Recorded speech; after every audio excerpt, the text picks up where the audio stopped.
So let me talk about this person here. I see the two of you looking at each other.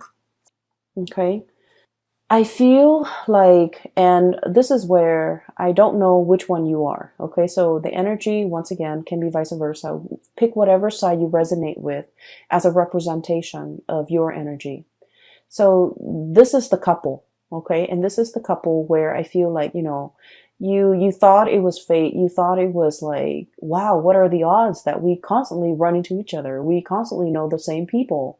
It just happens that your social circle might also dictate who you run into, who you connect with. And so what seems like fate is in fact just like a numbers game, the lottery regarding the social circle and the networks that you are involved in.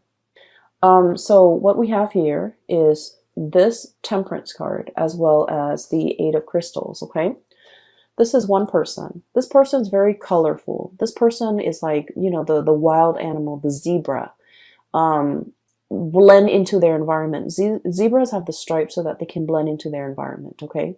So this is someone who's kind of like a social chameleon, who likes to be with the herd, who likes to kind of like live life a little bit vicariously, who wants a little bit more passion, a little bit of excitement, a little bit of fun, and a little bit of adventure in the relationship that they're in.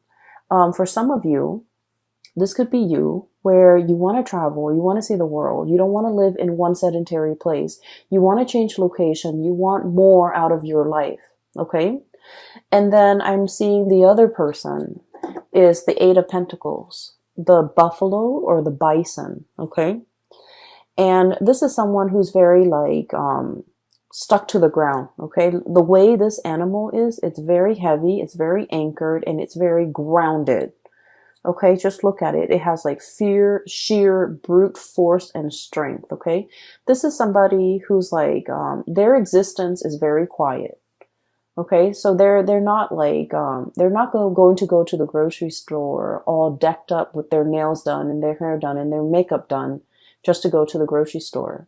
They're going to go to the gym in like a torn t-shirt and old shorts and not care because they're just working out and they don't care. And this is also somebody I feel like the way they live their life is very admirable is what I'm sensing. They have a lot of money. They have a lot of, they have financial resources, but they never flaunt it. They never talk about how much they have. They never, care about the nice cars, the big engagement rings, the designer handbags, getting their nails done, getting their hair done, having like the expensive, watch or even the designer suit. So they could be male or female. The bottom line is they're very down to earth. They don't like to flaunt. They don't like to be flashy. The way they live their life is it's a very quiet existence. They're content with everything that is in their life. And I feel in a way that the other person might regard this person as lacking in spontaneity, lacking in excitement. So somebody here is thinking like this relationship might be a little bit dull, might be a little bit boring. This person is not very spontaneous. This person is not very exciting to be around. Okay, so I feel like one person is really wanting travel, adventure, excitement, newness, and the other person could be a little bit more of a homebody. They could be content with very, very little. So I feel like there is a conflict of interest here when it comes to how the two of you like to be entertained, how the two of you want to explore life, how the two of you can find, emotional fulfillment with the things that you do. I also feel like there is a opposition when it comes to what one person likes to do recreationally and what the other person likes to do. One person is very like down to earth, very tried and true.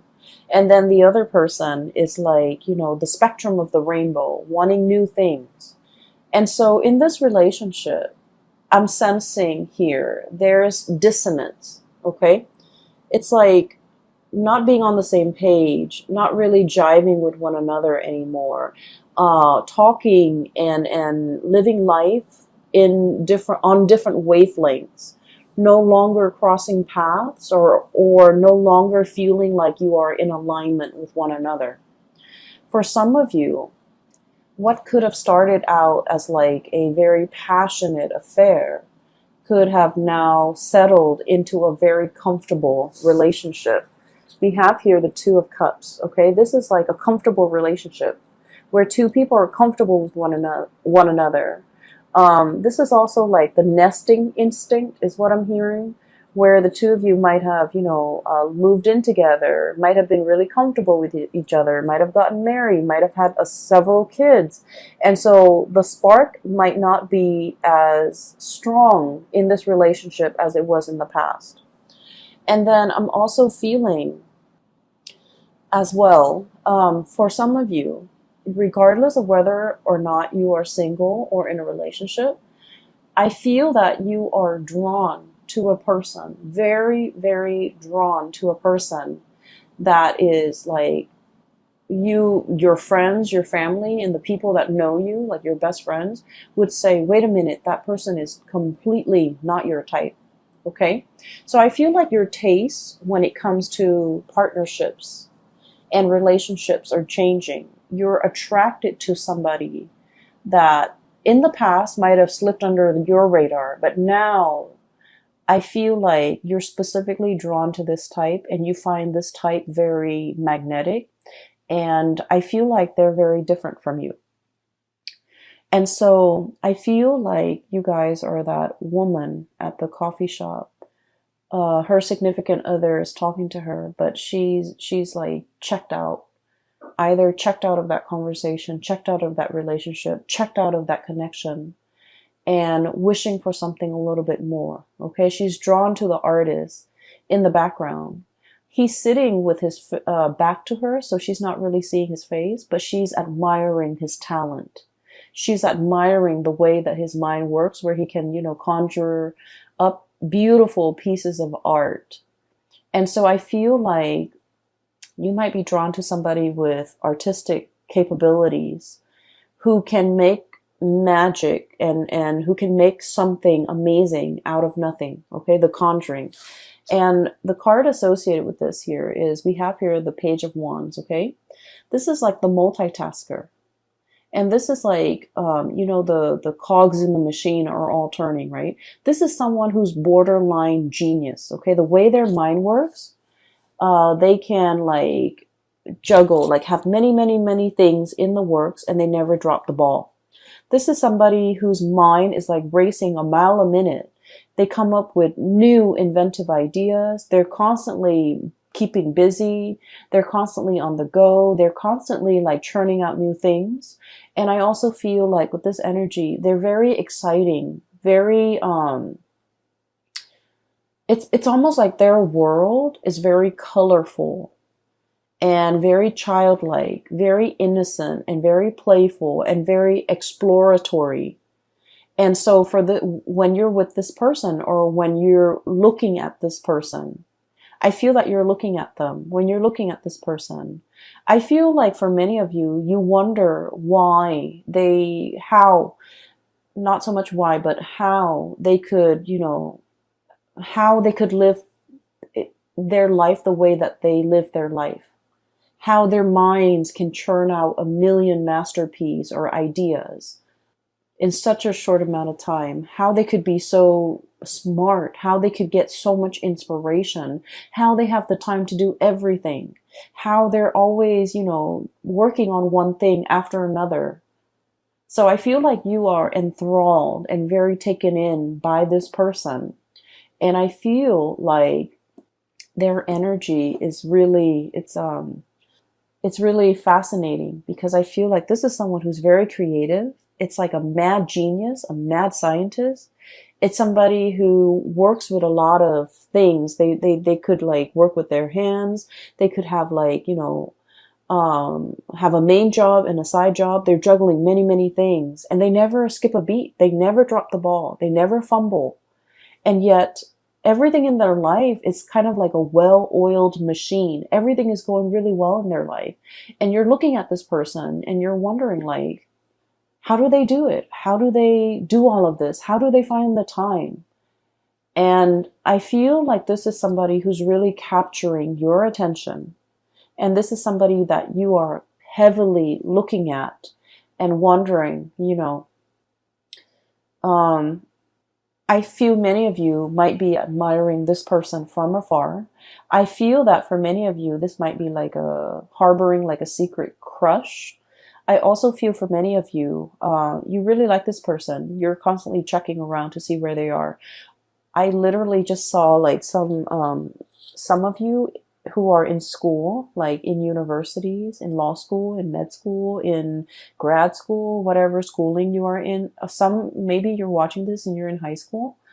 I feel that you're checking around, when there is class, when there are meetings, when there's recess, when there is even like breaks, you're trying to see where this person is. You're looking around, scanning the crowd, trying to, get a glimpse of this person. So I feel that it is the beginning of a very, very big crush that we're harboring for another person here. So that's what I'm sensing. And I do feel a little bit that some of you might be in a relationship and you're trying to figure out a way out of it. I feel that you are not emotionally fulfilled in that relationship. And you're thinking about shifting and going out into the world to find someone who's a better fit for you. And it has nothing to do with, how you feel about the existing relationship. I just feel, or the existing, or the previous person. It has more to do with the fact that you might have outgrown a relationship. And it might be attributed to the fact that, you might have met this person when you were really young, fell madly in love, thought it was the one. But then, life circumstances, we, go through different phases in our lives and we just drift apart and we grow further and further apart. So I feel like it's through no fault of your own. It's also not their fault. It's just the two of you have kind of like reached the end of a relationship. And I do feel for many of you, this was like somebody that you met when you were very young and the passion and the chemistry was like off the charts. But as the two of you settle down and get into a relationship and have this quiet existence, you might want more out of life, out of your relationship, and they might not. They're comfortable and they're not really trying as hard, okay? And so I feel like only you can decide whether or not it is worth staying in, okay? Because I feel like for some of you, it's comfortable and the person's a really good person.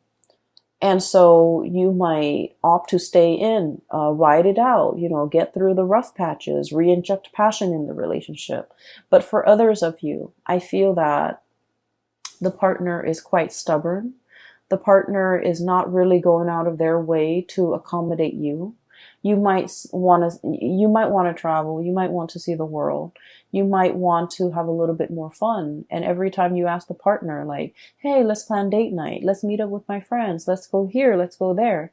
I feel like they're a little bit like a stick in the mud, and they like their own company. They like their own space, and they might not be very social. And so I feel that you're looking at them and you might want out of this relationship, because you might not feel like they're investing in the relationship, or they're trying their best to maintain the relationship with you. And so you feel like your life might be more colorful elsewhere, okay? So that's what I'm sensing here. So let's talk about your voyage, okay? Because I feel like this zigzag might explain that. So there's a new person coming in that is really capturing your imagination. And some of you might feel like this person is a soulmate, is a kindred spirit, is kind of like a lost soul, a connection that you highly, highly respect and highly value.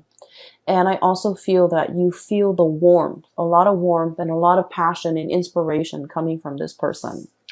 And we have as well the Ace of Wands. Okay, so this is like really strong, very, very strong chemistry that you have towards another person. And when I see this card, this is all about like the raw instinct, okay? Like the animal instinct, okay? Thinking like this. It's like fight or flight survival mode. And it's just like the raw passion in a relationship or between two people. And it is really strong. So I feel like not only is there like a very strong soul connection, but there is also immense passion and chemistry that you feel for another person, and they vice versa feel for you. Um, I'm feeling very strong Aries energy, okay? And Aries is your polar opposite. So whenever polar opposites connect to, there's a lot of strong passion, a lot of strong chemistry, like it is through the roof. It can be sliced with a knife. Everyone in the room will feel it. And so it's not just you, the other person is feeling it too, because I feel like, the energy is reciprocated here. Um, and a lot of the times too, when we are dating a polar opposite sign, or there can also, it's a great passion and great chemistry, but it can bring a lot of incompatibilities to the surface. Okay. So if we're ever dating like an opposite sign, it is very important that we take the relationship very slowly and look at the relationship objectively rather than through blinders, because the passion can cloud our judgment. Okay, make sure that there's a lot more compatibility, or make sure at least, if you don't agree on certain things, at least you don't have innate like ideological differences where the relationship will not work. So for example, one person might want an open relationship. Another person wants a monogamous relationship. How is that going to work, right? And then, for example, one person might want to settle down, have children, and the other person wants to travel the world. How is that going to happen? How is a relationship going to form? So it doesn't mean that it can't work. It just means you need to take things slowly, get to really know this person before you start planning a life together. Does that make sense? So I feel like you guys are sensible enough. But I feel like the connection here is very strong and is very desire based. And that's why I would urge you to try to look at this objectively, so that you're not swept off your feet. Okay. So I definitely feel here one connection is like on the rocks. It's hurting. It's drying up. It's shriveling. And I feel that you are wanting to move away. Okay, Queen of Swords. The Queen of Swords is, the way I look at it, it's like it's a woman who has been traditionally, she's been very, very hurt in the past. Okay, so I usually look at this card as somebody who's been through their fair share of emotional disappointments. Okay, one like a series of emotional disappointments, and as a result of it, this person is very steely. They're a little bit icy, and they don't trust people easily. It's hard for them to open up to new love, and it's also very hard for them to express themselves emotionally. Okay, I feel like there was a relationship here in your past where you didn't feel emotionally fulfilled. I also feel like you've told the other person many times, I like it when you do this, and I don't like it when you do that. But for whatever reason, you're very straightforward with them, and you're very clear about what you like and what you don't like. But for whatever reason, it's fallen on deaf ears. Like you might tell them, I like roses, I like lilies, I like cherry blossoms. And yet, event like holidays and major milestones go by and they never get you those things. Okay, it's as simple as someone not listening. And then I also feel like this person is like, for example, for your birthday, you wanted to go out and you're like, I want to go out with my friends, I want to be, with the company of others and I want to go dancing, and this person is just like, oh, you go ahead, you go and hang out with your friends on your birthday. I don't want to go dancing. I don't want to be along or be amongst like a big crowd. But you go ahead. It's your birthday. You go ahead. But that's not the point. The point is you wanted them to share this experience with you. And for whatever reason, I feel like they might be a little bit insensitive, okay, in your eyes. But then I'm also feeling in their defense, it's like maybe birthdays mean a lot to you, but it might not mean a lot to them. And so that's why they just want you to have fun. And so if they're coming along and not having fun, they don't want you to worry about them. And so that's why they'd rather excuse themselves and remove themselves from the picture. That way you can be with your friends and do the things that you like on your birthday. So I definitely feel like this person, the way their mind works is very, very practical. Whereas your expectations and the things that you want might be a little bit more like, I just want you to share this moment with me. But rather than saying, I just want you to share this moment with me, I feel like it's hard for you to say that. And then I also feel like there is a lot of like emotional stifling, or I'm sorry, emotional suppression, not knowing how to express ourselves emotionally, not knowing how to ask for what we want. It could be from you or from the other person, not knowing how to tell the other person to give us what we want. But either way, I feel that some of you might have already cut off this connection and you're looking for love elsewhere. For others of you, you might still be in this connection where you're not feeling that emotional nourishment and you're contemplating cutting off the connection, okay?